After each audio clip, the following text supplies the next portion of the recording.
Recording start. इस topic को पूरा एंड करने की कोशिश करते हैं। छोटा सा टॉपिक है, 4 छोटी छोटी स्लाइड्स। ठीक है, तो अब तक हमने लाइट में पढ़ लिया है कि ह्यूमन आई, सॉरी लाइट नहीं, ह्यूमन आई में हमने पढ़ लिया कि ह्यूमन आई कैसी है, उसका हमने कंस्ट्रक्शन पढ़ा, हमने उसका वर्किंग पढ़ा, फिर हमने उसके डिफेक्ट्स पढ़े। 3 तरह के डिफेक्ट्स थे, मायोपिया, हाइपरमेट्रोपिया और पेरिसबाइपिया। ठीक है, मायोपिया मतलब हम पास का देख सकते हैं, दूर का नहीं देख सकते थे। हाइपरमेट्रोपिया हम दूर का देख सकते हैं, पास का हमको नहीं दिखता। और पेरिसबाइपिया क्या था, जब ओल्ड एज के साथ साथ में हमारी नजर कमजोर हो जाती है, हमको पहले पास का दिखना बंद होता है, फिर हमको दूर का दिखना बंद होता है। तो ये ह्यूमन पार्ट का ये पार्ट आपका बोर्ड में कैंसिल हुआ है, बट इस सेकंड, ठीक है, ये सेकंड पार्ट आपको बोर्ड एग्जाम में आया, क्योंकि ये पार्ट जो पढ़ेंगे ये आपको 11th 12th में काम आने वाला है। ह्यूमन आई आपको 11th 12th में नहीं है, या कभी आप मेडिकल में जाओगे तो आपको काम आएगा।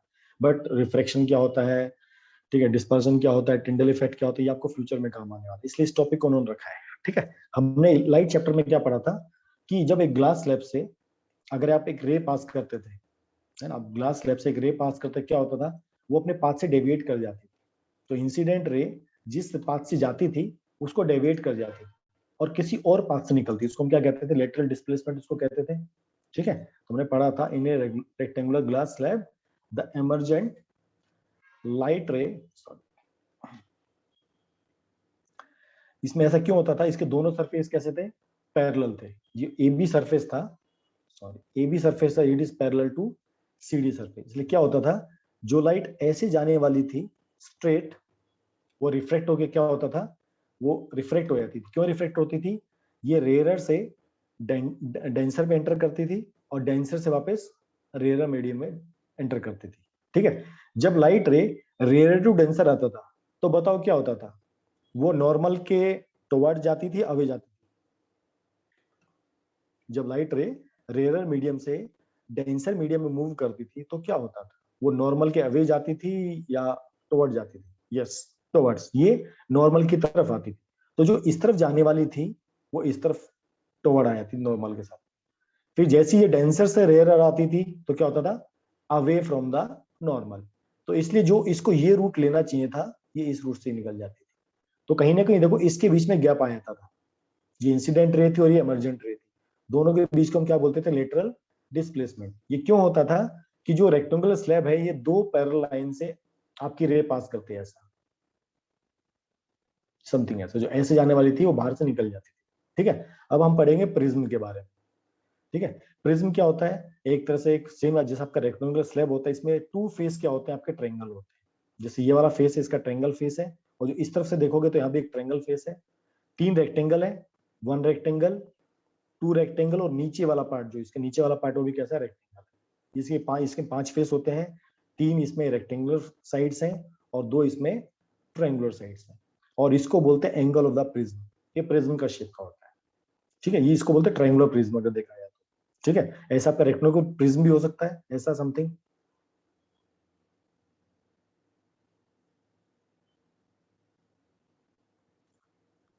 इसको भी आप क्या बोलते हैं, इसको आप रेक्टेंगुलर प्रिज्म बोल सकते हैं, चारों तरफ से रेक्टेंगुलर है।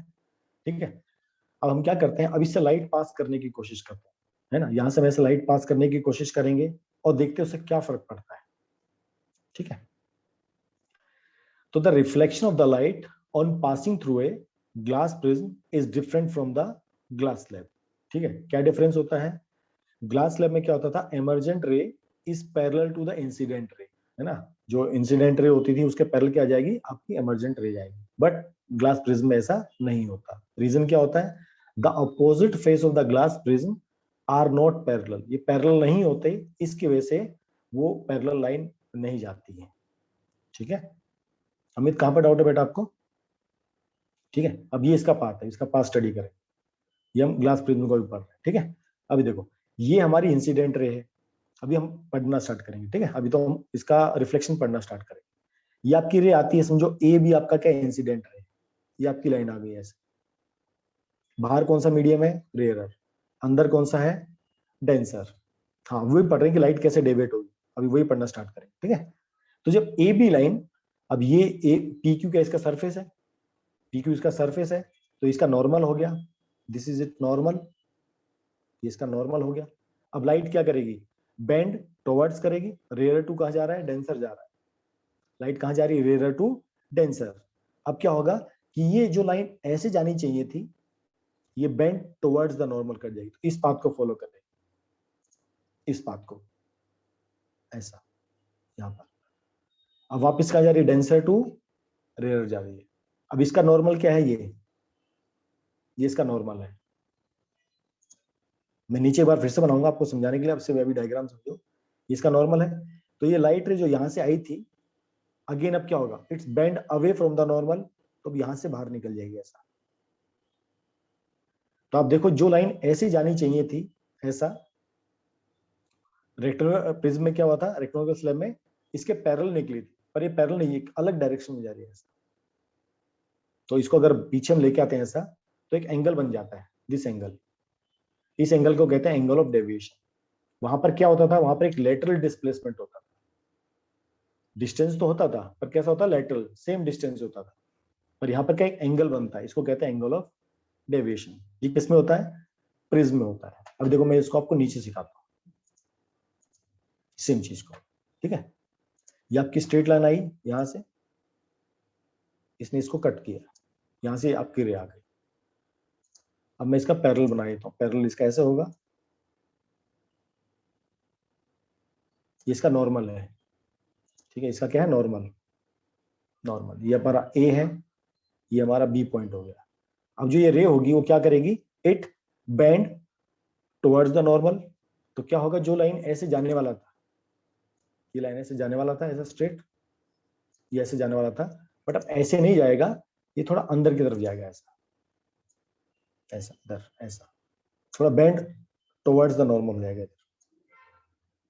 अब वापिस क्या होगा, डेंस, ये अपना रेयर था, ये डेंसर है। अब फिर डेंसर से कहां जाना है, रेयर में जाना है। अब इसका नॉर्मल बनाते हैं,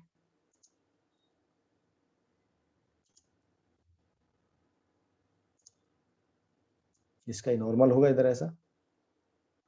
तो it will bend away from the normal. फिर से लाइन, अभी लाइन कहां बनेगी, ऐसे जा, ये अवे जाएगा यहां से दूर। जो इधर जाना चाहिए था वो इधर जाएगा,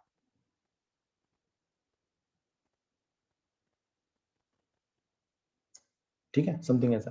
तो आप देखो, जो लाइन जाने वाली थी एक्चुअल में, ये जाना इस तरफ था, इसको स्ट्रेट लाइन, अगर कोई कोई ऑब्स्ट्रक्शन नहीं होता था, स्ट्रेट जाती, पर कहां जा रही है, इस तरफ जा रही है। तो दोनों के बीच में कोई एंगल फॉर्म हो रहा है, दोनों लाइंस के बीच में, इसको हम कहते हैं एंगल ऑफ डिफ्लेक्शन। कोई डाउट, कोई शक इसमें किसी को? इसका एक ही मेन रीजन होता है, ये दोनों सरफेस पैरेलल नहीं है। रेक्टेंगुलर स्लैब में क्या था, जहां से लाइन पास होती थी यहां से, और जहां से निकलती थी, वो दोनों सरफेस पैरेलल थे। पर यहाँ पर, ये यहाँ पर एक एंगल है, इसको बोलते हैं एंगल ऑफ प्रिज्म, इसको बोलते हैं एंगल ऑफ प्रिज्म। ये दोनों सरफेस पैरेलल नहीं है, इससे लाइट रे, जो इंसिडेंट रे है, जिस डायरेक्शन में जाती और जहां से बाहर निकलती, ठीक है, वो दोनों के बीच में एंगल फॉर्म होता है, उसको हम कहते हैं एंगल ऑफ डेविएशन। कोई डाउट, क्वेश्चन इसमें तो आप पूछ सकते हो। Yes, any doubt till here? ये हमारा है एंगल ऑफ इंसिडेंट, आई जिसको बोलते थे हम लोग। ये हमारा एंगल ऑफ रिफ्लेक्शन, आर। ये भी हमारा एंगल ऑफ रिफ्लेक्शन होता था, सॉरी। ये हमारा एंगल कौन सा है, इंसिडेंट एंगल, ई जिसको बोलते थे। और इस एंगल को बोलते हैं डी, एंगल ऑफ डेविएशन, इसको बोलते हैं एंगल ऑफ डेविएशन बोलते हैं। और ये एंगल होता है A, angle of the prism. तो याद रखना है, ये I incident angle, R reflected angle, ये डी, और ये ई इमर्जेंट एंगल, और ये डी, ठीक है। अब इसके बीच में एक रिलेशन होता है, इसके बीच में एक रिलेशन होता है, उसको आगे पढ़ेंगे। तो वी कैन से दैट, हम क्या कह सकते हैं अभी, कि the original direction of the ray AE, but after passing through the prism, it deviates from its path and goes in the direction OD। ये वाला, ये जाना इसको कौन से रास्ते से था, AE रास्ते से इसको जाना था, AD रास्ते से, पर किस तरफ चला गया, ये OD चला गया। तो जो डिफ्लेक्शन होता है, इस एंगल को कहते हैं एंगल ऑफ डेविएशन। क्लियर? अब इस इफेक्ट की वजह से कई सारे इफेक्ट पैदा होते हैं। ये तो वन ऑफ द कॉज है कि जब लाइट रे किसी प्रिज्म के थ्रू पास होती है, तो क्या होता है उसमें डिफ्लेक्शन होता है। अब डिफ्लेक्शन होने से क्या होता है ये इंपॉर्टेंट।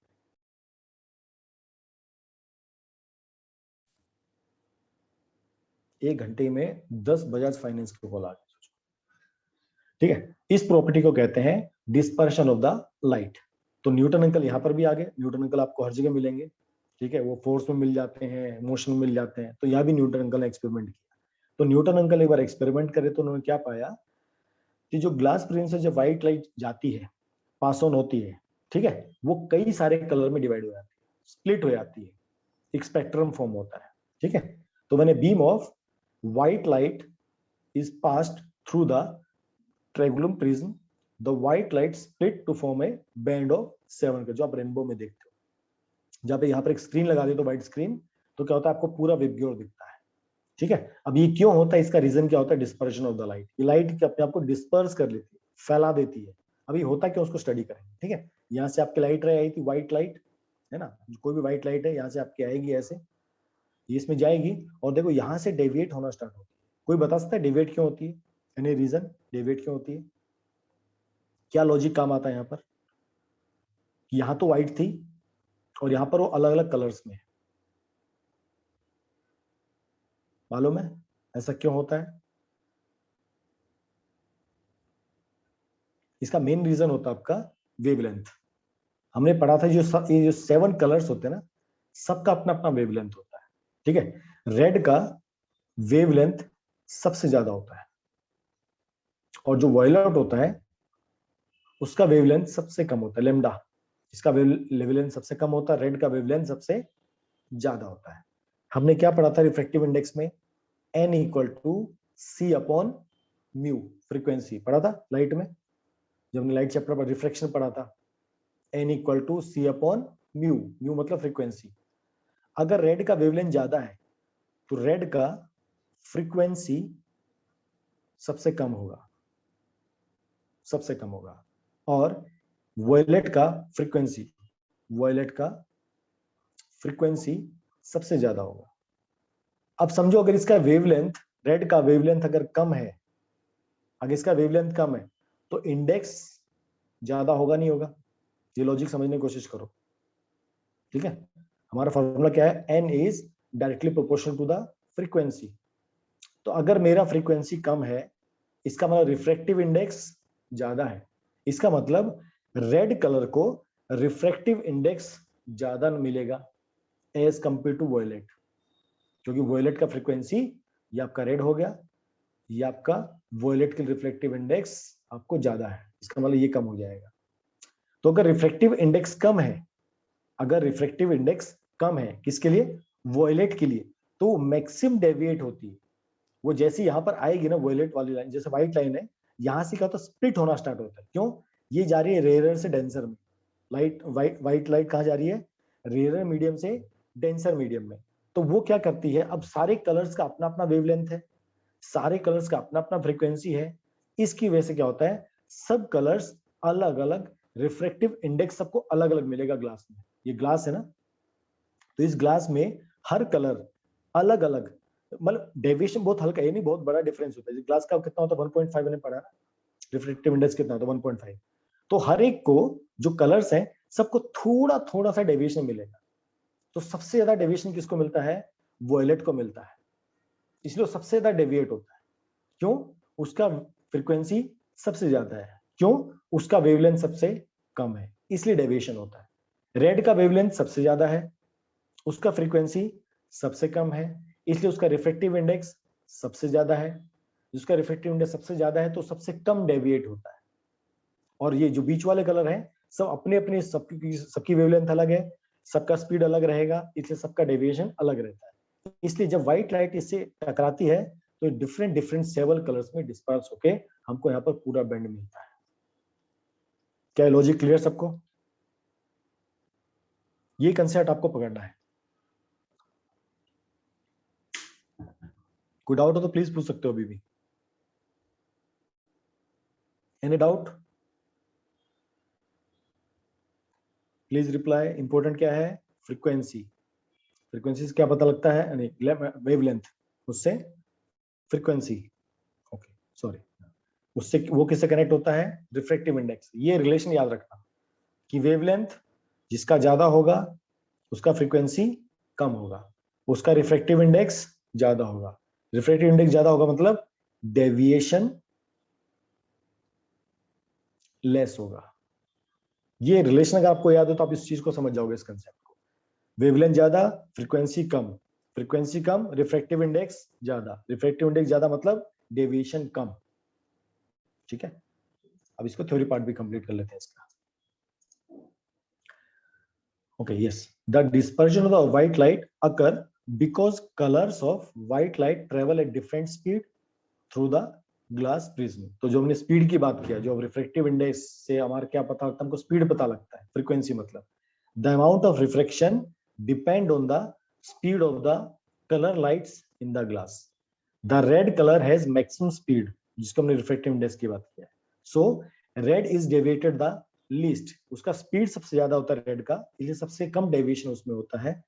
इसलिए जो रेड होता है वो upper part of the spectrum को फॉर्म करता है। On the other hand violet colour has minimum speed in the glass prism, so violet colour is deviated the maximum, इसलिए सबसे बॉटम पे आता है। और इसका मेन रीजन क्या होता है, the 7 colours of spectrum differ only in their frequencies. जो हम वेवलेंथ की बात करते हैं, वेवलेंथ से क्या कनेक्ट होता है, फ्रीक्वेंसी, क्योंकि lambda is inversely proportional to the frequency, याद रखना हमेशा। तुमको सबकी वेवलेंथ पता है, सबकी वेवलेंथ अलग अलग होती है। तो 7 colour spectrum differ only their frequencies, these colours in the order of increasing frequency but decreasing wavelength. Same चीज है, रेड की वेवलेंथ सबसे ज्यादा होती है, फ्रीक्वेंसी सबसे कम होती है। तो ये रेड की सबसे कम फ्रीक्वेंसी, फिर ऑरेंज, फिर येलो, फिर green, blue, indigo, violet. Any light that give spectrum similar to the sunlight is called as white light. कोई भी सोर्स हो, कोई भी हो, आपका बल्ब है, ट्यूबलाइट, कुछ भी है, अगर वो सनलाइट जैसा स्पेक्ट्रम देती है, सातों कलर देती है, तो इसका मतलब समझो सनलाइट जैसा उसका स्पेक्ट्रम रहेगा, एनी लाइट। अंडरस्टूड, क्लियर यहां तक? मेन रीजन वेवलेंथ, वेवलेंथ से कनेक्ट होता है फ्रीक्वेंसी, फ्रीक्वेंसी से कनेक्ट होता है स्पीड। चलो good. Recombination of spectrum colour to give white light. अब न्यूटन अंकल क्या कर रहे थे, अब उन्होंने एक प्रिज्म लिया था, फिर दूसरा प्रिज्म लेके भी ट्राई कर रहे थे कुछ और कलर आएंगे क्या, है ना। अब खुरापाती दिमाग तो था ही उनका, ठीक है। वो क्या करते थे, उन्होंने एक प्रिज्म लिया और दूसरा प्रिज्म भी लिया, अब देखता हूँ कुछ और कलर आते हैं क्या, ऐसा कि फर्स्ट प्रिज्म से मेरे को 7 कलर मिल गए, यहाँ से उनको 7 कलर मिले। उन्होंने यहाँ पर एक प्रिज्म और लगाया और देख रहे थे और भी कुछ कलर आता है, डेविएशन आता है क्या, तो यहाँ पर भी वो 7 कलर ही, ठीक है। अब उससे गलती से क्या हुआ, ये जो उसने प्रिज्म रखा था ये उल्टा हो गया, जो प्रिज्म वो सीधा रख रहा था ना, अब उससे गलती से क्या हुआ, इसने उसको उल्टा रख दिया, ऐसा ऐसा रख दिया इस पे। अब क्या हुआ, जो 7 कलर में जो स्प्लिट हुए थे 7 कलर, जब इसके थ्रू पास हुए 7 कलर, ये 1 लाइट सिंगल लाइट से निकल गई। उसको अचानक ये कर रहा है, उसको कर रहा था एक्सपेरिमेंट, कभी टेढ़ा रख रहा था, कभी सीधा रख रहा था, कभी रेक्टेंगुलर सरफेस पे रख रहा था, ट्राई कर रहा था। तो उसने क्या पाया, जब वो दोनों प्रिज्म को ऐसे उल्टा रख देता है, एक का बेस पी क्यू है और दूसरे का बेस क्यू आर, मतलब अपोजिट, ठीक है, एकदम टेढ़ा अपोजिट डायरेक्शन में, ठीक है। अब देखो +2 -2 क्या होता है, 0, सिंपल सिंपल सा लॉजिक है ना। तो जो यहाँ पर एंगल बन रहा था, इस एंगल ऑफ प्रिज्म की वजह से जो एंगल यहाँ पर फॉर्म हो रहा था, किसकी वजह से, इस प्रिज्म की वजह से, ये समझो आपका थीटा फॉर्म हुआ, कुछ भी एंगल फॉर्म हुआ। अब जब इसको उल्टा रखेंगे, पलटी मार के रखेंगे, तो यहाँ पर समझो आपका फॉर्म होता -थीटा, तो -थीटा प्लस थीटा 0। तो जो भी यहाँ से इफेक्ट पैदा हुआ था फर्स्ट प्रिज्म से, वो दूसरा प्रिज्म को क्या नलीफाई कर देता है।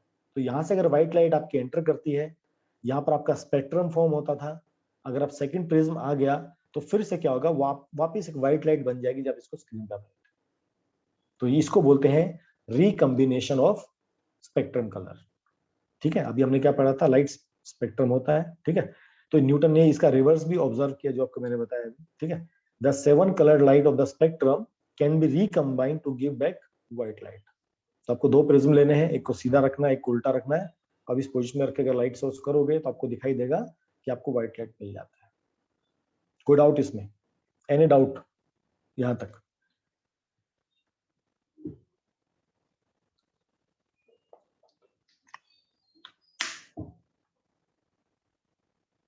चलो गुड, शुभम को क्लियर हो रहा, मतलब सबको क्लियर हो रहा है।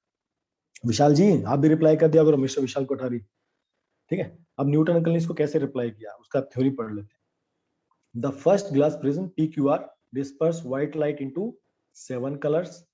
The second prism receive all the 7 colors from the first prism and recombine them into original white beam which fall on the screen. तो उसने क्या कहा था, the second prism has been placed in reverse direction due to which the refraction produced by the second prism is equal and opposite to the produced by the first. जो prism first prism ने जो refraction produce किया था, second prism उसका equal but opposite produce करेगा, इसलिए उसके effect को नलीफाई कर देता है और वो रे वापस क्या बन जाती है, व्हाइट लाइट बन जाती है। अब जो प्रिज्म, ये जो कॉन्सेप्ट प्रिज्म वाला, ये हमें रेनबो देखने में हेल्प करता है ना। रेनबो हम सब ने देखा, रेनबो हम मोस्टली कब देखते हैं, जब बारिश होती है। और बारिश होने के लिए आपको रेनबो देखना है तो आपकी पोजीशन कैसे होनी चाहिए, सी आपके बैक में होना चाहिए, तभी आप रेनबो देख सकते हो। जब सी आपके पीछे की तरफ होगा तो उसकी लाइट रेज आएंगी, सन तो सन आपके बैक साइड में होना चाहिए। तो सन की बैक रेज जब फ्रंट में आपको दिखाई देंगी तो क्या होता है, जो वाटर पार्टिकल प्रेजेंट होते हैं बारिश के बाद, है ना, बारिश जब पड़ी आती है तो तब भी वाटर पार्टिकल सस्पेंडेड रहते हैं एयर में। तो जब लाइट रे इसके ऊपर पड़ती है, ठीक है, अब ये जो ये वाटर पार्टिकल है, ये कैसा काम करता है, एक प्रिज्म की तरह काम करता है। तो जब लाइट इसके थ्रू होके जाती है तो बाहर कैसे निकलती है, एक रेनबो कलर में निकलती है, तब हम रेनबो को देख पाते हैं। अपने सेम कलर देखो रेनबो में देखें। The rainbow is actual a natural spectrum of sunlight in the sky. The rainbow is formed in sky when it is raining and sun at the same time. जब सूर्य भी दिखता है आपको और बारिश भी होती है तब आपको रेनबो दिखाई देता है। We can see rainbow only if our back side is toward the sun and rain is in front of us. सन हमारे पीछे होना चाहिए और बारिश हमारे सामने की तरफ होनी चाहिए, तब हम रेनबो को देख सकते हैं। सेम वही प्रिज्म फिनोमेना होता है, उसी वजह से आपकी लाइट क्या होती है, स्प्लिट होती है। तो rainbow is produced by dispersion of white sunlight by rain drops. तो these act as a tiny glass prism. जितने भी वाटर पार्टिकल्स अवेलेबल होते हैं वो सारे छोटे छोटे ग्लास प्रिज्म जैसे बन जाते हैं और लाइट को क्या करते हैं, स्प्लिट करते हैं। ठीक है, the rain drop in the atom act like small prism. As sunlight enter and leaves these rain drops, the various coloured rays present in the white light are reflected by different amount due to which an arc of 7 colour rays form. तो theory part में आप जितना चाहिए आप लिख सकते हो आराम से। ओके जी, बाकी सब वही है, कोई डाउट कोई शक आप पूछ सकते हो।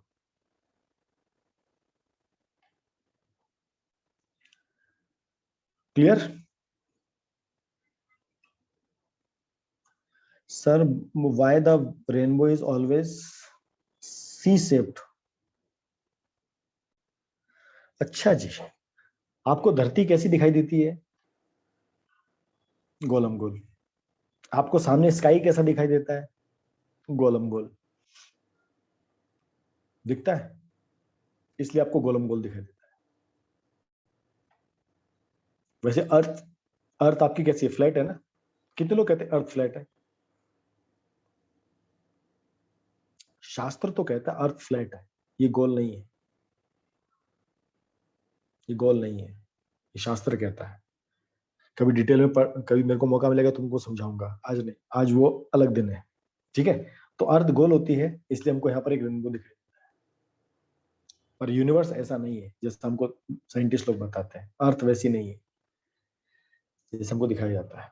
Yes, okay, next atmospheric refraction. ठीक, अभी तो हमने पढ़ा रेनबो पढ़ लिया, हमने डिस्पर्जन पढ़ लिया। ठीक है, अब रिफ्रैक्शन फिनोमेना कहाँ पर होता है, जब भी लाइट रेयर टू डेंसर आती है या light denser to rare medium आता है, तो क्या आता है, आपका रिफ्रैक्शन फिनोमेना आता है। तो हमारे स्काई में भी, स्काई जो है एटमॉस्फेयर है, वहां पर भी कई सारे फिनोमेना चलते रहते हैं। आपको वो जो होता है ना, तारे स्टार्स आपको ट्विंकल करते दिखाई देते हैं, आपको सुबह के टाइम रेड दिखाई देता है, आपको स्काई ब्लू दिखाई देता है, कई सारे फिनोमेना होते हैं। ठीक है, तो we know that when light goes from one medium to another medium having different optical densities, the refraction of light rays take place. है ना, जब भी लाइट रे टू डेंसर जाएगी और डेंसर टू रेयर जाएगी तो रिफ्लेक्शन टेक प्लेस होता है। और हमारे एटमॉस्फेयर में भी एयर प्रेजेंट है। ठीक है, अब देखो एयर जो है, ऊपर जो एयर होती है, टॉप जब ऊपर ऊपर हम जाते जाते हैं, ठीक है, तो वहां पर एयर थोड़ी ठंडी होती है ना, कुछ ऊपर गर्म होती है, कुछ नहीं, नीचे ठंडी नीचे क्या होता है, नीचे थोड़ी गर्म होती है, ऊपर ठंडी होती है। देखा ना, जो कोई नीचे भाप बनती है, भाप गर्म होती है, ऊपर उठ के बादल बन जाते हैं, ठीक है। All the air in the atmosphere is not at the same temperature. Agree? Some of the layer are cold and some of the air layers are comparatively warmer. तो अगर ऐसा होता तो क्या होता है, आपके इसमें रेयर और डेंसर आ जाता है।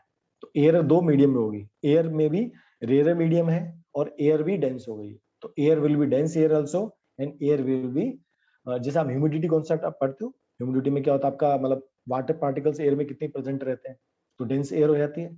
अगर वो जो हल्के बादल होते हैं, देखो उड़ के कहीं और चले जाते हैं, भारी बादल नीचे रहते हैं, ठीक है। तो उसी तरह हमारे एयर में भी कैसा है, वो है कि भाई एक जो लेयर ऑफ एयर है वो रेयर है, कुछ लेयर्स डेंसर आपकी है, ठीक है। Now the cooler air layers of the atmosphere behave as optically denser medium for light rays, where warmer light rays और hot air rays behave as the optically rarer medium for the light rays, ठीक है। अब जो light हमको सन से आती है, वो जब एटमॉस्फेयर के अंदर एंटर करती है, तो वो कई जगह पे, कहीं उसको रेयर मिलता है, कहीं पर डेंसर मिलता है, कहीं पर उसको रेयर मिलता है, डेंसर मिलता है। तो जब उसको ऐसे मिलता है तो लाइट क्या होती है, अलग अलग पोजिशन पर रिफ्लेक्ट होना स्टार्ट होती है। तो इस वजह से क्या होता है, आपके स्टार्स आपको ट्विंकल करते दिखाई देते हैं, ट्विंकल ट्विंकल लिटिल स्टार, है ना, सेम चीज। तो the star emit their own light, ठीक है। अब स्टार हमसे बहुत दूर होते हैं, ठीक है। तो जो चीज बहुत दूर होती है, वहां से जो लाइट आती है पॉइंट सोर्स से आती है, ठीक है। तो when we observe the intensity of light coming from the changes continuously, हमको तारे टिमटिमाते हुए क्यों दिखाई देते, ट्विंकल करते क्यों दिखाई देते, ऐसा इसलिए होता है कि the star go on becoming bring bright and dim again and again, इसका रीजन होता है रिफ्लेक्शन, ठीक है। when the light coming from a star enter the atmosphere, it undergoes reflection due to varying optical density of the air, कहीं पर rare है, कहीं पर डेंसर है। The atmosphere is continuously changing, है ना, क्योंकि हर बार एयर का लेयर बार बार चेंज होता है। The continuously changing atmosphere reflect the light from the stars by different amount from one moment to the next moment. तो बार बार क्या होता है, जब लाइट एंटर करती है, वहां से आती है, तो एटमोस्फेयर में जब वो एंटर करती है, कहीं पर उसको रेयर मीडियम मिलता है, कहीं पर डेंसर मीडियम मिलता है, तो उसका डेविएशन होता है, रिफ्रैक्शन होता है, ठीक है। इस वजह से क्या होता है, हमको कभी स्टार की लाइट ब्राइट ब्राइट महसूस होती है, कहीं पर लाइट स्टार हमको बहुत ब्राइट दिखता है, कहीं पर हमको स्टार बहुत डिम दिखाई देता है। स्टार नहीं टिमटिमाता है, ऐसा नहीं कि स्टार अपने ऊपर टिम कर रहा है, नहीं।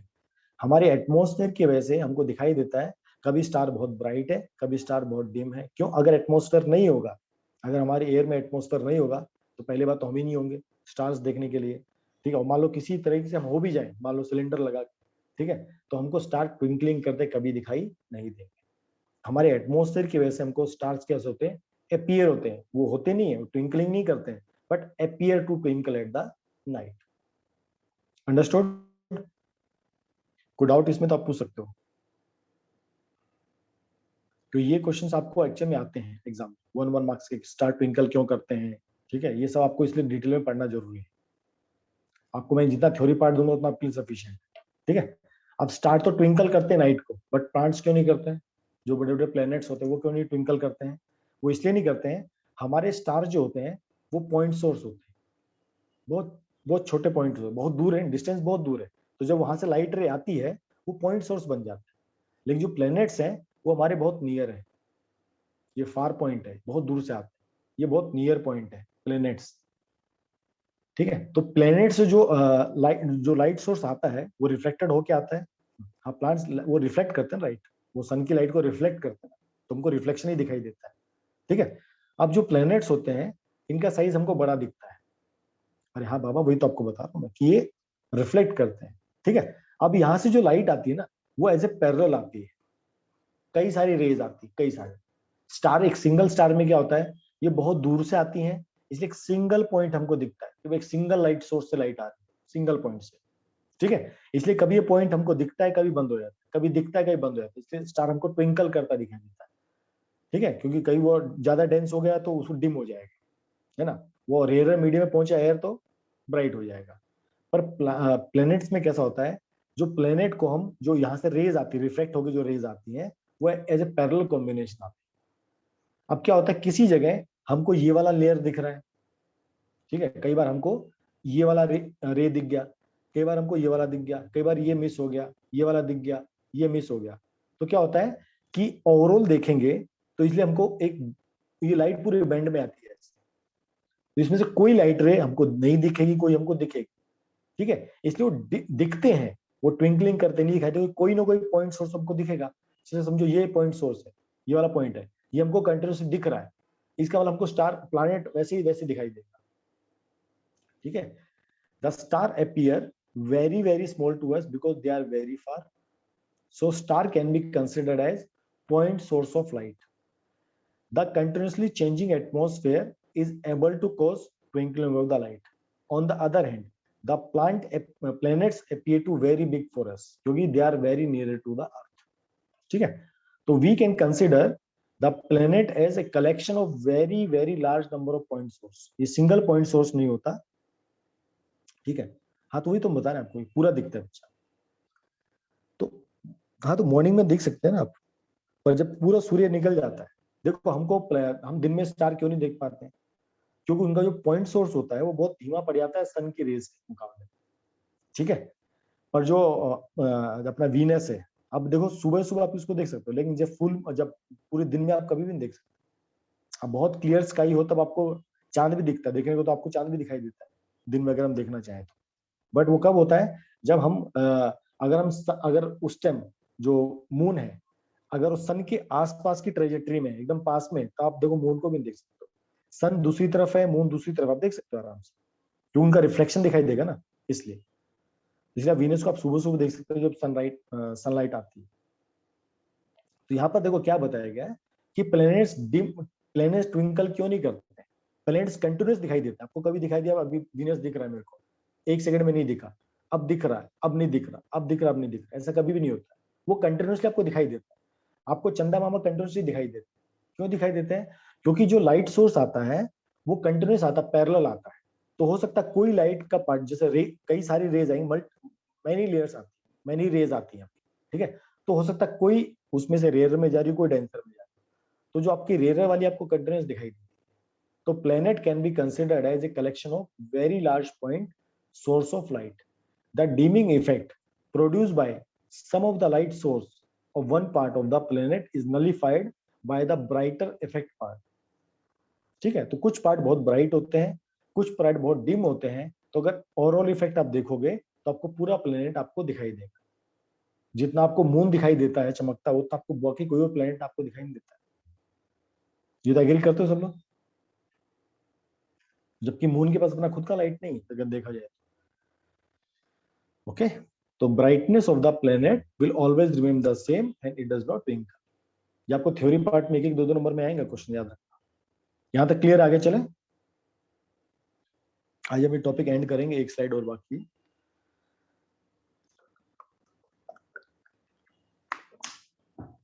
अगला चैप्टर बहुत अच्छा, मेटल्स और नॉन मेटल, बहुत अमेजिंग चैप्टर है। चलो अब सेकंड पार्ट है, the star seems higher than they actually are.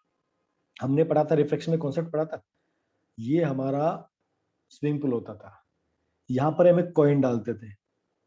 हमें कॉइन की पोजीशन कैसे दिखती थी, कॉइन की पोजीशन यहाँ पर दिखती थी ऊपर उठे हुए। यस, हम कल से मेटल नॉन मेटल स्टार्ट कर, ठीक है। अभी ये वाला पार्ट देखो, ये आपका कॉइन था, कॉइन, इसके अंदर आपका पानी भरा था। जब आप इस कॉइन को देखते थे, यहाँ से आंख से देखते थे इसको, तो आपको ये कॉइन यहाँ नहीं दिखता था, आपको कॉइन यहाँ पर दिखाई देता था, इधर, है ना। वो प्लेटफॉर्म से ऊपर नजर आता था आपको। स्विमिंग पूल का जो फ्लोर होता है वो भी आपको ऊपर नजर आता है, क्यों, by the phenomena of refractive index. Light कहां पर कहां एंटर कर रही थी, रेयर टू डेंसर, ठीक है। सेम चीज एटमॉस्फेयर में भी होता है। अभी हमने पढ़ा एटमॉस्फेयर में कुछ लेयर्स रेयर हैं, कुछ लेयर्स डेंसर हैं। इसी वजह से आपको जो स्टार्स होती है, ये स्टार की एक्चुअल पोजीशन है, और आपको कहां दिखाई देता है, हायर दिखाई देता है, अपनी लोकेशन से डेविएट कर जाता है, क्यों, एटमॉस्फेरिक रिफ्रैक्शन की वजह से, ठीक है। तो light from a star is reflected bend as it leave space and enter the atmosphere. Vacuum कैसा है, एकदम रेयर मीडियम है, वहां पर तो एयर है नहीं वैसे भी, और जैसे ही एटमॉस्फेयर में एंटर करेगा तो रेयरर डेंसर रेयरर डेंसर, ठीक है। इसका मतलब क्या हुआ, आपका रेयरर मीडियम से डेंसर में अपीयर कर रहा है। तो जो ये लाइट आती है ऐसे, ठीक है, तो हमको ये एक्चुअली अपीयर यहाँ पर होता है, डेविएट कर जाती है, ये एंगल डेविएट हो जाता है, क्योंकि जब भी लाइट का सोर्स रेयरर टू डेंसर जाएगा ऐसा, तो क्या होता है उसमें डेविएशन आता है, वो इधर डाइवर्ट कर जाता है। इसलिए एक्चुअल पोजीशन पे कभी भी आपको स्टार नहीं दिखता, उसकी पोजीशन चेंज हो जाती है। Air higher in the sky is rarer but nearer the atmosphere it is denser. So the light from the star come down and dense air bend the light more. ऊपर कैसा है, rare medium, नीचे कैसा है, denser medium है। इस dense जैसे जैसे लाइट रे नीचे आती है, हमारी आईज तक पहुंचती है, क्या होता है, ये बेंड हो जाती है। बेंड होने के बाद जो होता है स्टार, जो हम उसको बैक ड्रॉ करेंगे, तो स्टार हमको बैक ड्रॉ में यहाँ नहीं दिखाई देगा। हमारी जो इसका होता है, इमेज कहाँ पर फॉर्म होगी, इमेज यहाँ पर फॉर्म होती है इस लोकेशन। इसलिए आपको सन सॉरी जो स्टार आपको अपनी एक्चुअल पोजीशन से कहीं और दिखाई देता है। ये क्यों होता है, ये जो एंगल चेंज होता है क्यों होता है, बिकॉज ऑफ रिफ्रैक्शन। ये सब 2-2 मार्क्स के क्वेश्चन है सारे। वाई स्टार सीम्स है, तो आपको ऐसे डायग्राम बनाना है, आपको थ्योरी पार्ट इसमें लिखना है, ठीक है। अब इसी वजह से क्या होता है, आपको इसी फिनोमेना की वजह से आपको डिलेड एडवांस सनराइज होता है और डिलेड सनसेट होता है। जब सूर्य निकलता है, आपको सूर्य अभी अंदर ही नीचे ही है ना, नीचे है, बट आपको पहले दिख जाता है। और सनसेट हो चुका है तब भी आपको सन दिखाई देता है। इसका देखो रीजन ये होता है, सेम चीज, सेम फिनोमेना, ठीक है। अभी देखो ये हमारा सन है, ये सन की एक्चुअल पोजीशन है आपकी। यहां से लाइट रे जा रही है, रेयर मीडियम, रेयर मीडियम। अब यहां से क्या होता है, ये रेयर मीडियम था, ये डेंसर मीडियम, ठीक है। अब लाइट जैसे, अब लाइट को ये पाथ लेना चाहिए था, ये पाथ लेना चाहिए था, पर ये पाथ नहीं लेती, ये कंटिन्यूसली इस पाथ पे टर्न हो जाती है, ऐसे ऐसे कंटिन्यूसली टर्न होते रहते। और हम यहाँ पर खड़े होकर देख, ये हमारी आई की लोकेशन है। तो ये जो रे पहुंचेगी, अगर ये रे एक्चुअल में यहाँ पर, मैं इसको देखता, मैं अगर यहाँ पर होता इस जगह पे, अगर मैं यहाँ पर होता इस पोजीशन पे, तब मेरे को सन यहीं पर दिखाई देता, इस लोकेशन पे, ठीक है। बट क्या हुआ, यहां से इसने डेविएट करना स्टार्ट किया था। तो जो व्यक्ति अर्थ पे यहाँ पर खड़ा है, ठीक है, अभी सन कहां पर है, हॉरिजन के नीचे है। सन कहां पर है, हॉरिजन के नीचे है। बट ये रे मुझे इस यहाँ पर ऐसे दिखाई देगी। अब इसको जब मैं बैक ट्रेस करूंगा ऐसे, क्योंकि मैं कहाँ देखूं, मैं तो एकदम स्ट्रेट देखूंगा ना, मेरा विजन कैसा है, मेरा विजन स्ट्रेट जाएगा। तो मैं स्ट्रेट देखूंगा तो मुझे इसका इमेज यहाँ पर फॉर्म होगा सन का। सन अभी नीचे ही है, याद रखना, सन नीचे है, पर इसका इमेज मुझे कहाँ दिखाई देगा, यहाँ। इसलिए सन जब सुबह उठने से पहले, जब हम सुबह देखते हैं तो ऑलरेडी हॉरिजन के नीचे है, बट हमको ऊपर दिखाई देता है। और सेम चीज जब ये ऑलरेडी डूब जाता है, जब सनसेट हो चुका होता है, तब भी हमको ये ऊपर दिखाई देता है थोड़े समय। और ये टाइम कितना होता है, 2-2 मिनट का होता है। सुबह 2 मिनट और शाम को भी 2 मिनट। तो हमारे दिन में जो लाइट का टाइम होता है, जैसे डे टाइम और नाइट टाइम बोलते हैं, तो जो डे टाइम होता है वो 2-2 मिनट प्लस हो जाता है, मतलब एक्चुअली 4 मिनट्स ज्यादा हो जाता है, ठीक है। गॉट इट, कोई डाउट, क्लियर है सबको। तो ये डायग्राम आपको ऐसे ही बनाना है, ये सेम, अगर आप इस डायग्राम को देखोगे तो ये आपका सेम स्टार पे सेम लागू होता है, आपको ऐसे ही दिखाना है। जो मैंने स्टार ऊपर स्टार दिखाया ना, sir how is the north star position constant. बेटा जो देखो वही बता रहा हूँ कि अभी आप देखो, आपका आपका ये साइंस क्या बोलता है, ये साइंस क्या कहता है कि स्टार्स होते हैं, ये सब रोटेट करते हैं अपनी पोजीशन पे, सन भी रोटेट करता है, मून भी रोटेट करता है। लेकिन साइंस, स्पिरिचुअल साइंस कहती है पोल स्टार रोटेट नहीं करता। पोल स्टार सेंटर है पूरे यूनिवर्स का, और पूरा यूनिवर्स उसके उधर घूमता है। इसलिए पोल स्टार कभी भी मूव नहीं करता, अपनी पोजीशन पे स्टैंड करता है। जैसे आप स्टेशन पे खड़े हो, एक के बाद एक ट्रेन आ रही है, जा रही, आ रही, जा रही, और आप वहीं पर खड़े हो, आपकी पोजीशन स्टेशनरी, क्योंकि आपको कहीं जाने का मतलब नहीं। जो सेंटर ऑफ द सर्किल होता है अपनी पोजीशन पे रहता है, और जो ऑब्जेक्ट होता है उसके साइड में घूमता है। तो पोल, जैसे हम कहते हैं ना कि हमारे सोलर सिस्टम का जो सेंटर है वो सन है, ठीक है, ऐसा सही है वो, मतलब ये साइंस बोलती है, पर ये साइंस में भी काफी वो एजम्पशंस है। पर जो पोल स्टार होता है वो अपनी पोजीशन पे रहता है, वो अपनी पोजीशन चेंज नहीं करता, इसलिए उसको ध्रुव कहते हैं। हिंदी में उसको ध्रुव कहते हैं। ध्रुव का मतलब होता है स्टैंडिंग, कि अपनी पोजीशन से हिलता नहीं हो। ठीक है प्रार्थना बच्चा, कुछ कुछ टॉपिक क्या है साइंस में डिबेटेबल बहुत है। अब मुझे वो चीज पता है इसलिए आपको मैं बता पाता हूँ। ओके, यस बच्चा।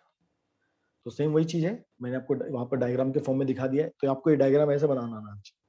सेम चाहिए, दोनों सेम, सनसेट हो चाहे सनराइज हो, दोनों में कितने मिनट का होता है, 4 मिनट का डिफरेंस। आपका जो डे टाइम होता है सनलाइट के लेंथ बाय 4 मिनट्स।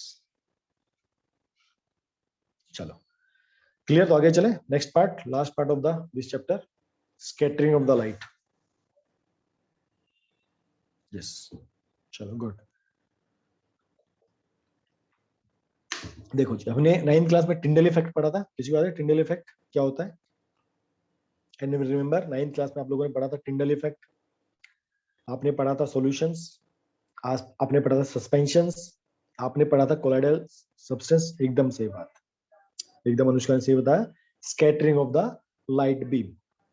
ठीक है, अभी पहले आपको कंसेप्ट समझाया तो फिर आपको समझने में इजी हो जाएगा। ठीक है, अब हमने पढ़ा था लाइट है, हम लाइट को क्या बोलते हैं, लाइट फोटोन्स। लाइट क्या होती है, लाइट दोनों तरह से बिहेव करती है। लाइट बिहेव करती है पार्टिकल फॉर्म में भी, और लाइट बिहेव करती है वेव फॉर्म में, दोनों फॉर्म में बिहेव करती है।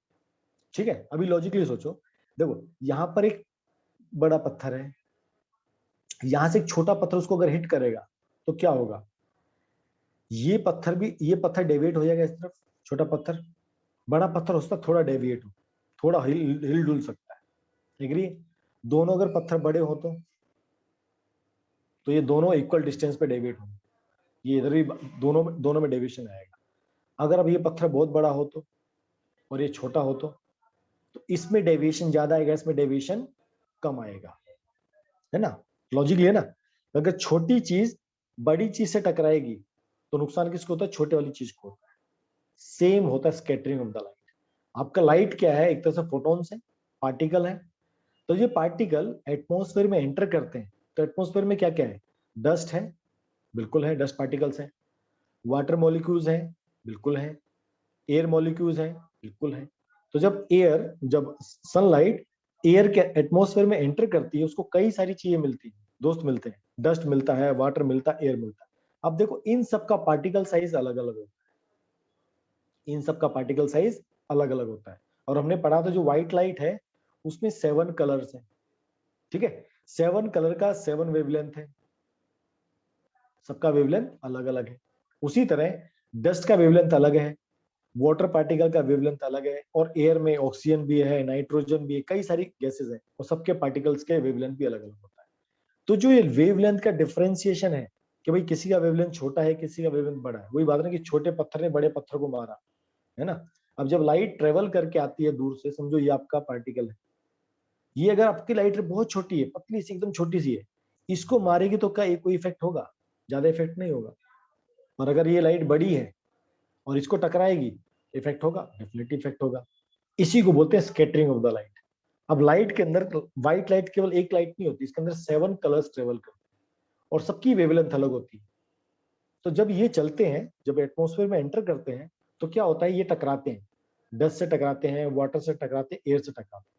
तो जब इनके सामने बड़ा पार्टिकल होता है, जब जब लाइट रे के सामने बड़ा पार्टिकल होता है, उसकी वेवलेंथ, मतलब इसकी वेवलेंथ छोटी है मान लो, और इसकी वेवलेंथ बड़ी है, पार्टिकल की वेवलेंथ बड़ी, डस्ट पार्टिकल की वेवलेंथ बड़ी होती है मान लो, ठीक है? तो जब लाइट का पार्टिकल इससे टकराएगा, जब लाइट का पार्टिकल इससे टकराएगा तो इसको कोई इफेक्ट नहीं पड़ता, इसको कोई इफेक्ट नहीं पड़ता, ये हमको व्हाइट लाइट ही दिखती है। जब ये डस्ट पार्टिकल से टकराएगा ना, देखो हमको डस्ट दिखता है, अगर हम अंधेरे कमरे में जाएं, वहां हल्के से कमरे से थोड़ा सा लाइट आ जाए तो आपको लाइट दिखना स्टार्ट होता है। आपको कैसा लाइट दिखता है? आपको व्हाइट लाइट दिखाई देता है। क्यों दिखाई देता है? क्योंकि वहां पर स्कैटरिंग नहीं हो रही, वहां पर सिर्फ टकरा रहा है। वो छोटा पार्टिकल बड़े पार्टिकल से सिर्फ टकराता है, और टकराने के बाद हमको सिर्फ व्हाइट लाइट विजिबल होता है। लेकिन अगर ये पार्टिकल बड़ा हो और ये पार्टिकल छोटा हो, तब क्या होता है, ये पार्टिकल ब्रेक हो जाता है, जो व्हाइट लाइट होती है ना, ये स्प्लिट हो जाती है, स्प्लिट होने के बाद क्या होता है, जो कलर का इसका वेवलेंथ, इस छोटे पार्टिकल का वेवलेंथ जो होता है, इसके पार्टिकल के वेवलेंथ से मैचिंग होता है, जिस कलर से इसका मैचिंग होता है, समझो इसका ब्लू कलर से इसका मैचिंग हो गया तो ये पूरी जगह हमको ब्लू कलर दिखाई देगा। अगर उसका रेड कलर से मैचिंग होगा हमको रेड कलर दिखाई देगा। तो इसका जिस कलर से मैचिंग हो जाता है, जिस स्पेक्ट्रम से ये पार्टिकल टकराते हैं आपस में, ठीक है, ये बात समझ में आई ना सबको? 7 कलर्स हैं, 7 कलर का अपना अपना वेवलेंथ है। तो जिस पार्टिकल से टकराएंगे तो सबका वेवलेंथ अलग अलग है। जिस वेवलेंथ से इसका फ्रीक्वेंसी मैच हो जाता है, जिस वेवलेंथ से इसका फ्रीक्वेंसी मैच हो जाता है, ये क्या करता है, वो वही कलर हमको दिखाई देता है। ये बेसिक कॉन्सेप्ट होता है। ये कंसेप्ट सबको समझ में आया? क्या ये कंसेप्ट क्लियर है सबको?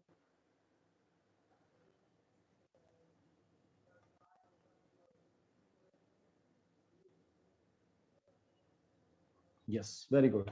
अगर ये कंसेप्ट समझ में आएगा तो आपको फिर एक लास्ट कंसेप्ट आपको समझ में आ जाएगा कि लाइट लाइट है, व्हाइट लाइट है, उसमें 7 कलर्स हैं, सबका अपना वेवलेंथ है। बेसिक अगर आपने पकड़ लिया कि मुझे समझना क्या है तो फिर टॉपिक बहुत इजी हो जाता है।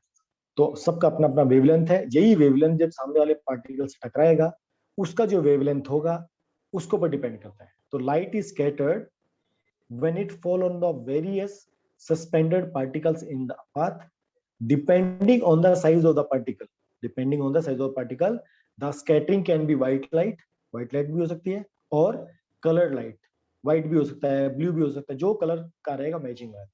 इसी की वजह से हमको स्काई ब्लू दिखता है, और सुबह के टाइम हमको सुबह जो हमारा क्या कहते हैं स्काई हमको रेड दिखता है, ऑरेंज कलर का। स्टार्टिंग में एकदम रेड होता है, फिर ऑरेंज होता है, फिर येलोइश होता है, फिर व्हाइट हो जाता है, अगर आप कभी ध्यान से देखोगे तो सुबह सुबह। तो this is based on the scattering of the light caused by the atmosphere. चलो अब एक इफेक्ट पढ़ लेते हैं। इस इफेक्ट को टिंडल इफेक्ट पढ़ते थे, हमने सबने पढ़ लिया था। तो what is Tyndall effect? The scattering of the light by particles in path is known as Tyndall effect. जब बीम ऑफ लाइट एंटर करती है किसी डस्टी रूम में या किसी फॉरेस्ट में एंटर करती है तो वहां पर जो पार्टिकल्स होते हैं उससे एयर टकराती है, और ये पार्टिकल साइज बहुत बड़ा होता है, इसलिए केवल हमको व्हाइट लाइट दिखाई देती है और कोई कलर की व्हाइट लाइट दिखाई नहीं। आप कभी कभी देखो इस कलर में भी जो आप व्हाइट ये लाइट आपको दिख रही है ना, कभी कभी आपको यहाँ भी कलर दिखता है। ये पॉसिबल है, क्यों? अगर इस एटमॉस्फेयर में हल्के हल्के वाटर पार्टिकल होंगे ना, वाटर पार्टिकल्स, तो वाटर पार्टिकल का साइज डस्ट पार्टिकल से छोटा होता है। तो इस वाटर पार्टिकल्स की वजह से क्या होगा, ये आपको बीच बीच में अलग अलग आपको कलर दिखाई देंगे। कभी आप ध्यान से देखें, मैंने तो देखे, आपने पता नहीं देखे, मैंने देखे। जब कभी आप फॉरेस्ट में जाते हो, ट्रेवलिंग करते हो, तो लाइट जब अंदर से वो छन के आती है तो व्हाइट कलर के साथ साथ आपको अलग अलग कलर भी आपको दिखाई देंगे। ठीक है। अब जो स्पेक्ट्रम ऑफ व्हाइट लाइट होता है इसमें 2 कलर बड़े प्रोमिनेंट होते हैं। कौन से? रेड और ब्लू। ठीक है। तो रेड की वेवलेंथ बहुत लंबी होती है, वेवलेंथ बड़ी होती है, और ब्लू की वेवलेंथ उससे छोटी होती है। कितना छोटी होती है? 1/2। ठीक है। ब्लू ब्लू की वेवलेंथ रेड के मुकाबले हाफ होती है। अब इसका क्या इफेक्ट पड़ता है? ठीक है। ओके, ये ने पढ़ लिया है। ओके, ये पढ़ लेते हैं यहाँ से। The blue colour of the white light having shorter wavelength is scattered much more than the red colour having longer wavelength. ठीक है। जब आप व्हाइट लाइट को, ठीक है, व्हाइट लाइट को पास करते हो किसी क्लियर लिक्विड से, अगर उसमें छोटे छोटे पार्टिकल हो, आपको पानी देखो, नॉर्मल पानी कैसा होता है? कलरलेस होता है।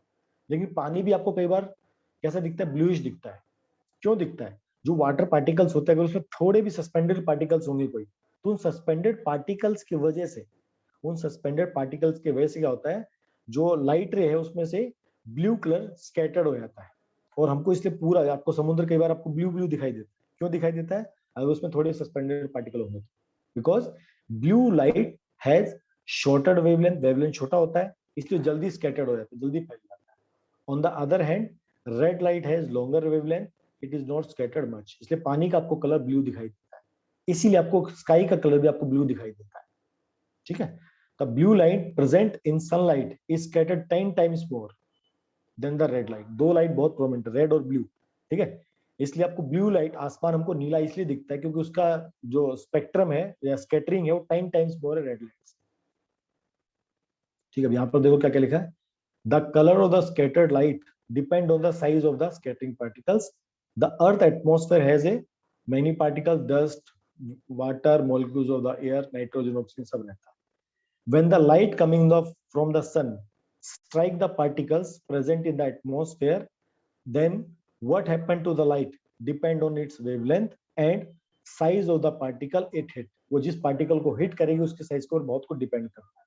अब होता क्या क्या है, डस्ट पार्टिकल्स हो या वाटर ड्रॉपलेट्स हो suspended in the atmosphere are much larger than the wavelength range of the visible light. तो दोनों पार्टिकल बड़े होते हैं, कौन कौन से, डस्ट और वाटर ड्रॉपलेट्स, इनका पार्टिकल साइज बड़ा होता है किससे, विजिबल लाइट के वेवलेंथ से। इसलिए जब white light coming from the sun hit these particles, it get reflected or scattered in different direction and appear as white light on।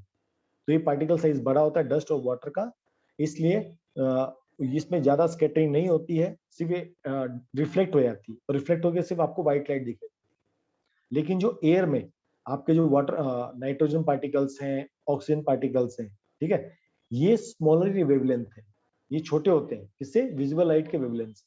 तो when light coming from the sun hit these very small air molecules, then blue light, जो blue light wavelength होती है वो सबसे ज्यादा scattered होती है। इस वजह से क्या होता है, the molecules of the air scattered mainly the lower wavelength of the light which has blue shades, इसलिए आपको आपको स्काई ब्लू दिखाई, ये इसका मेन रीजन होता है।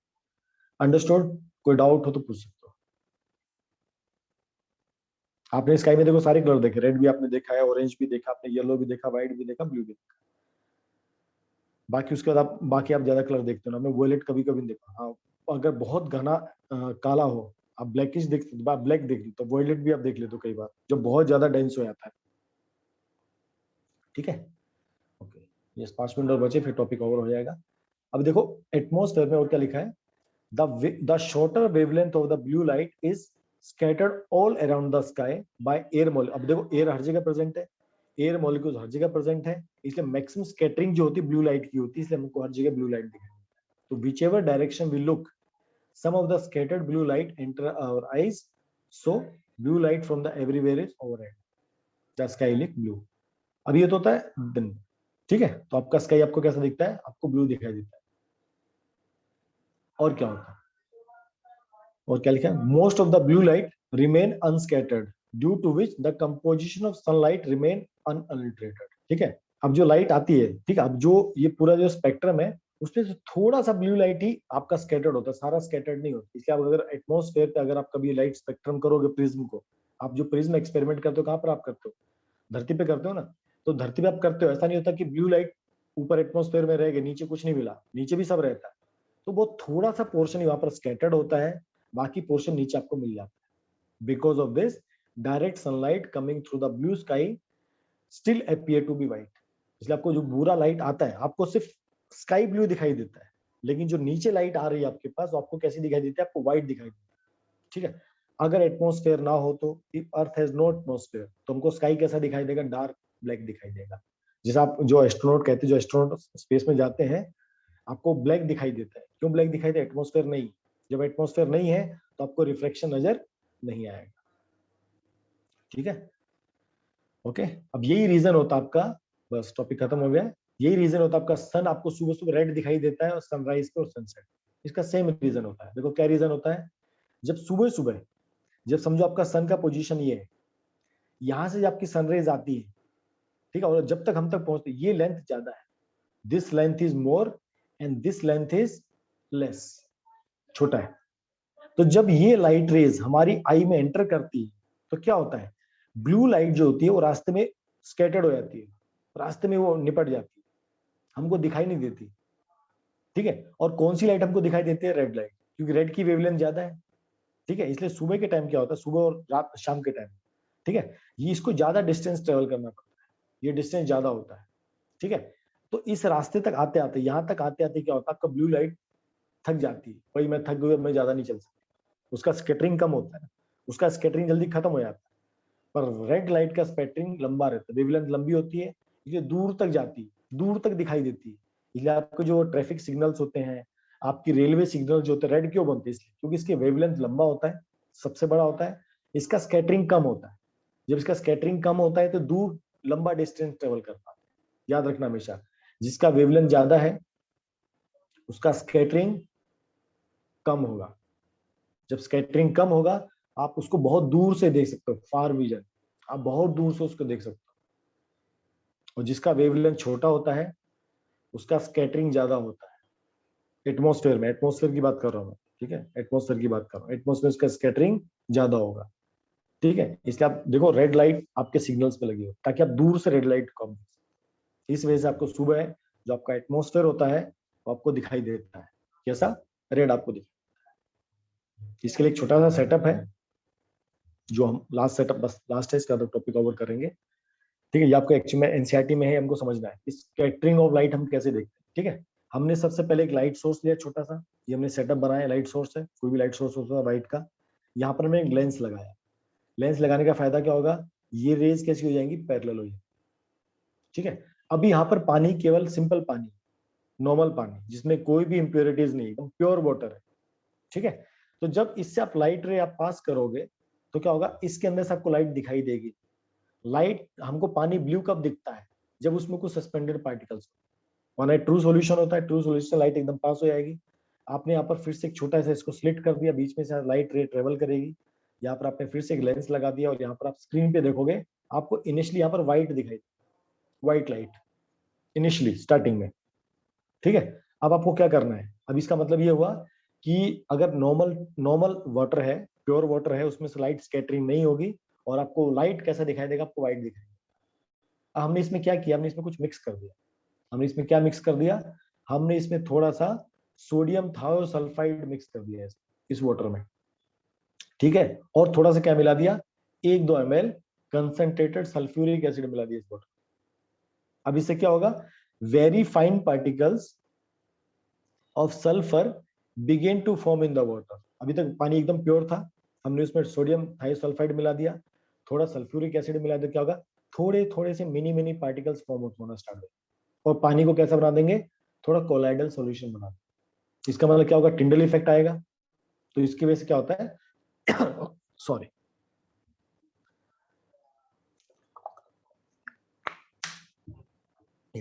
इसकी वजह से क्या होता है, आपको अभी सस्पेंडल पार्टिकल्स क्या करेंगे, अब लाइट को स्कैटरिंग करना स्टार्ट कर, तो यहाँ पर आपका ब्लू कलर स्कैटर्ड होना स्टार्ट हो जाता है, फिर आपको पानी ब्लू दिखना स्टार्ट होता है, ठीक है। अब यहाँ पर क्या होता है, विबग्योर आपका देखो, VIBGYOUR,